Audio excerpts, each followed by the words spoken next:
ఎంత అరాచకాలు చేస్తారు, ఎంత చేస్తారు. మమ్మల్ని చంపటానికే వస్తున్నారు. లాల్గడి మలక్పేటలో మా క్యాండిడేట్ శ్రీనివాస్ రెడ్డి ఇంట్లో మేము మా కౌన్సిలర్లతోటి మీటింగ్ పెట్టుకున్నాం. ఎట్లా జరుగుతుంది ప్రచారం, ఏం జరుగుతుంది. మీటింగ్ పెట్టుకుంటే నేను వచ్చేది చూసి, నా కారును చూసి వాళ్ళు ఒక ప్రచారం బండిని మా ఇంటి వీళ్ళ ఇంటి శ్రీనివాస్ రెడ్డి ఇంటి కొట్టి పెట్టి అది పెద్ద సౌండ్ తోటి 1/2 అవర్ చూసినాం. మా వాళ్ళు కార్యకర్తలు పోయి జర సౌండ్ తక్కువ చేయరు, లేకపోతే ముందుకు తిరుగురు, ఇక్కడ ఇంటి ముందుకు వెళ్ళి జర జరపమని చెప్పి వాళ్ళు జరపకుండా అట్లనే చేసి లొల్లి చేసి ఆ బండికి తాళం వేసి సౌండ్ పెట్టి వెళ్ళిపోయింటారు. వెళ్ళిపోతే మా వాళ్ళు పోయి వైరు తీస్తందుకు పోయి అంతేలేమే అక్కడికి వెళ్ళి వజ్రేష్ యాదవ్ వచ్చి దౌర్జన్యంగా ఆయన నెత్తివల కొట్టిండు. నీ పేరు శంకర్ అన్నాయ్,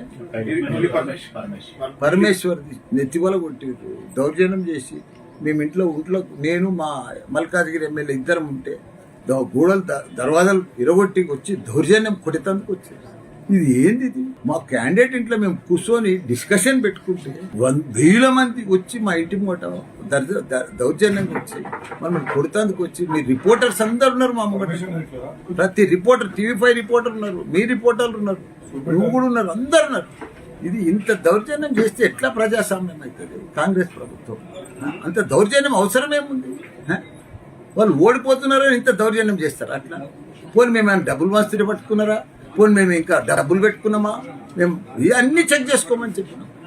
ఇంత దౌర్జన్యం మేము ఎప్పుడు చూడలేదు. ఇంకెంత అరాచకాలు చేస్తారు, ఎంత చేస్తారు. మమ్మల్ని చంపటానికే వస్తున్నారు. మమ్మల్ని దర్వాజాలు పెట్టారు. మా గన్మెన్లు దర్వాజాలు పెట్టకపోతే మమ్మల్ని దర్వాజాలు నూకేసి కొట్టడానికి వచ్చింది. అంత ఇది వచ్చింది. అది ప్రత్యేక సాక్షులు రిపోర్టర్స్.